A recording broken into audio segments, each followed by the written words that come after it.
Let's start with something that might sound, well, almost confrontational.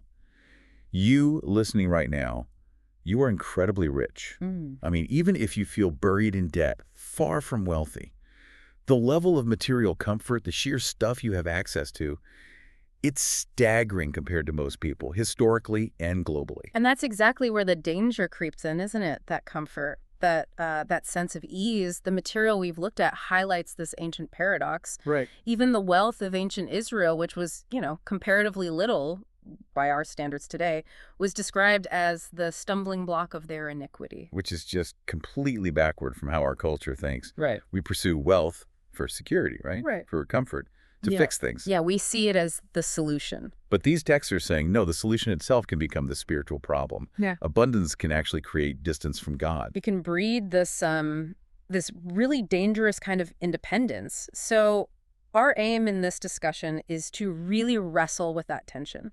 How do you live with material abundance without it becoming a trap, a spiritual snare? Right. And that requires a total mindset shift. It's non-negotiable, really. And it centers on this one radical idea. You don't own anything. Well, You're just a caretaker, a steward for everything you think you possess. okay, I have to jump in there. Because culturally, that feels, well, almost impossible to truly internalize. I sign a mortgage, right? The bank, the government, they confirm my ownership, Yeah. my car title, my retirement account. Sure, society structures it that way. It's my house, Although- my money. How does this idea of owning nothing actually work day to day when the whole world is built on property rights? It works by recognizing a higher claim, a pre-existing title, if you will. The ancient wisdom is crystal clear on this. Ultimate ownership rests elsewhere. With the creator. Exactly. The earth, everything in it, it belongs to the creator. All the resources, the air you breathe, the time you have, your talents, your money, it's all fundamentally a loan, a temporary delegation. So if God is the ultimate owner, Mm. that changes our role completely. We're not proprietors, we're managers, Yeah. stewards. Precisely. Stewards. And what's the number one requirement for any manager handling someone else's assets? Competence, Yeah. skill. Those are helpful, sure. But the texts emphasize something simpler. Faithfulness. Faithfulness. Just faithfulness. Yeah. You're entrusted with resources. You're not entitled to them. Your job is to manage those resources according to the owner's intentions, not just your own comfort or your own ambition. This is sounding less like simple money management and more like a complete rewiring of the brain. It has to be. Because the world screams at us to define ourselves by what we possess, what we control, my car, my job title, my influence. If you truly take on this steward identity, how does that actually change daily decisions? It fundamentally changes the questions you ask yourself. The person who believes they're the owner, they earned it, they deserve it, they ask, okay, how much of my stuff do I have to give away? What's the minimum requirement? Oh, what's the tax? What's the tithe? Exactly. But the faithful steward, the one who really gets that it all comes from the owner, they ask a totally different, much harder question. Which is, Given what the owner wants accomplished with his resources, how much am I actually allowed to keep for myself? wow, okay, that flips everything on its head. It reorients your entire life plan, your budget, your goals, everything. That's a powerful shift. Okay, let's move into that second area then. The spiritual hazard that comes with wealth. Because if we're all rich by these global standards, then we're all facing this danger. We are. But let's be clear up front. The material isn't saying wealth itself is evil. No, absolutely not. That's crucial. Wealth is a tool. It can be an amplifier. It's neutral in itself. The danger isn't the money, it's the love of money. The obsession. Yeah, making it an idol. That's the root of all kinds of spiritual trouble. And it's such a test because it promises security, it promises happiness. But it often delivers the opposite, spiritually speaking. Vulnerability. Exactly. And one of the biggest ways it does that is by breeding forgetfulness. Yes. Comfort makes us complacent. We get used to things so quickly. We really do. There's this chilling warning in the ancient texts, Deuteronomy specifically. It lays out the cycle. You eat, you're full, you build nice houses, you settle in. Life is good. Life is good. And then your heart gets lifted up, puffed up. And you forget God. You forget the one who provided it all. Because you don't feel the daily need anymore. Yeah. If you've got 6 months of savings, good insurance, a solid job, that desperate reliance fades. Those buffers, those things we build for security, they can become walls. Walls insulating us from that vital sense of dependence on God. And riches are called deceitful.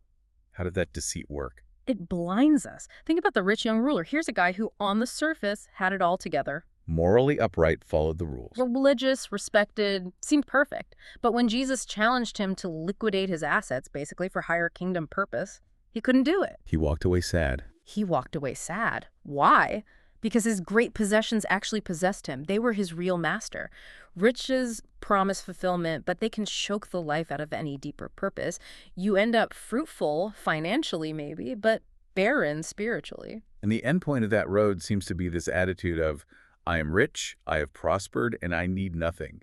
That's self-sufficiency. Which is described as spiritual bankruptcy, utter blindness. Right, Laodicea. Exactly. Or think of the rich fool in the parable. His entire life plan was, get more, build bigger barns, store it all up, then kick back and relax. The retirement dream for many. Pretty much.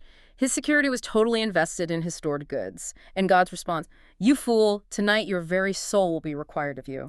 His confidence in his wealth made him forget the basic reality. He didn't even own his next breath, let alone the next 20 years in his bigger barn. So if God does entrust wealth to people, we see examples like Abraham, Lydia, Joseph of Arimathea, and wealth isn't inherently bad. Yeah. What's the purpose? Why give it? It's always for kingdom purposes.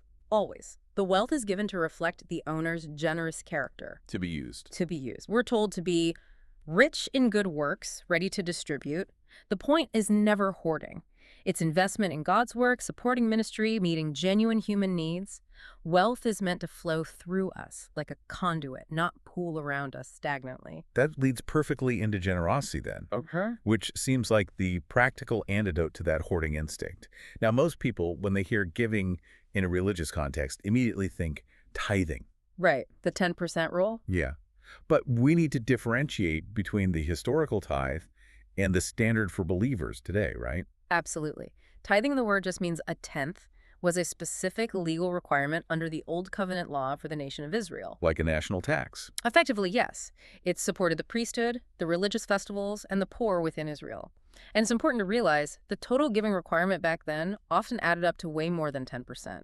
Closer to 20, maybe even 23% annually when you factor everything in. Okay, so that was for ancient Israel under that specific covenant. Yeah. But the New Testament, it doesn't lay down that same 10% law for the church universally, does it? No, it doesn't reinstitute a mandatory 10% figure. The New Testament shifts the focus. It calls for something actually far more radical. Which is? It's free will giving, sacrificial giving, giving that flows from a changed heart, not just from fulfilling a legal quota. So the emphasis moves from the percentage to the attitude, the motivation. Entirely. It has to be cheerful, voluntary. Done in proportion to how God has blessed you, yes, but driven by love and gratitude, not by compulsion or necessity. It's about the heart behind it. If you really grasp that you're a steward, that 100% belongs to the owner anyway, then the question isn't what's the minimum I have to give. It becomes how much can I possibly channel back into the owner's purposes out of love? This brings up that sometimes uncomfortable distinction between just giving out of our abundance versus truly sacrificial giving. Like if I write a check, even a large one, but it doesn't actually impact my lifestyle, I don't feel it. Have I really given sacrificially? That's the core of the challenge, isn't it? Look at the example of the poor widow. She put in 2 tiny copper coins, worth almost nothing. Practically worthless. But Jesus said she gave more than all the rich people putting in large sums. Why?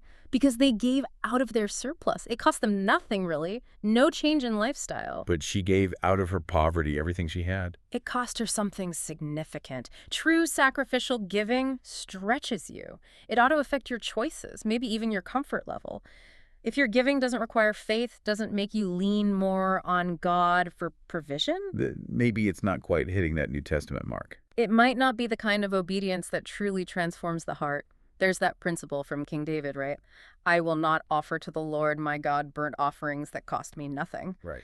So while 10% can be a great starting point, a helpful discipline, a training wheel for generosity, it should never be seen as the ceiling. Or just a box to tick. Exactly. Grace-motivated generosity, the New Testament kind, should ideally surpass any legal minimum. It's about the heart's overflow. Okay, we've spent a lot of time on stewarding treasure, money. But the same principle applies just as forcefully, maybe even more so, to something we all have and often waste time Absolutely. The stewardship principle covers everything. We don't own our time any more than we own our money. We just manage it. We manage the moments we're given. Life is described as a vapor, a mist. Here for a moment, then gone. We don't control the clock. Our times are in God's hands. That puts a pretty heavy weight on how we spend each hour, doesn't it? Knowing we're accountable for this non-renewable resource. It does. The texts are clear. Huh. We will each give an account of ourselves to God. And that account absolutely includes how we use the time He allocated to us. Was it just poured into, I don't know, endless entertainment, scrolling, chasing comfort? Or was it invested? Was it wasted? Or was it redeemed? That's the key command. Redeem the time. That sounds so active, like buying it back. It means seizing every opportunity, making the most of every moment, precisely because the world around us is full of things that can distract and pull us away from what truly matters. It's a direct challenge to just letting time slip away. It is. Faithfully stewarding time means consciously prioritizing the eternal over the temporary. It means seeking God's kingdom first. It means working diligently at whatever task is before us. Laziness isn't just about inaction, it's about wasting a precious gift. And the consequences for wasting time. They seem just as serious as hoarding wealth, thinking back to that parable of the talents. Exactly. That parable isn't just about money. A talent was a measure of capacity, of resource. Time is arguably our most fundamental God-given resource. So the servant who buried his talent. He was condemned, called wicked and lazy. Not because he stole anything, but because he did nothing with what the master entrusted to him. He wasted the opportunity. He was judged for potential left unrealized. Every minute is an investment opportunity then, for eternity. That's the perspective. Every moment counts. So bringing this all together, the money, the skills, the time, it all circles back to that fundamental starting point. Accepting our status as non-owners, as stewards. That's the core of it. Life isn't about accumulating for ourselves. It's about faithfully managing and investing what belongs to the owner for his purposes. So success isn't measured by the size of our bank account or the lengths of our resume. No, God measures faithfulness. How well did you manage what passed through your hands? How much did you invest in things that last forever? We're meant to be conduits, not reservoirs. Eternal investors. We're not really living for retirement or for the approval of others or even for personal comfort, are we? We're living for that final review. For that one final assessment from the owner, that's the only evaluation that ultimately matters. Well done, Yeah. good and faithful servant. That's the goal. Hearing those words, enter into the joy of your Lord.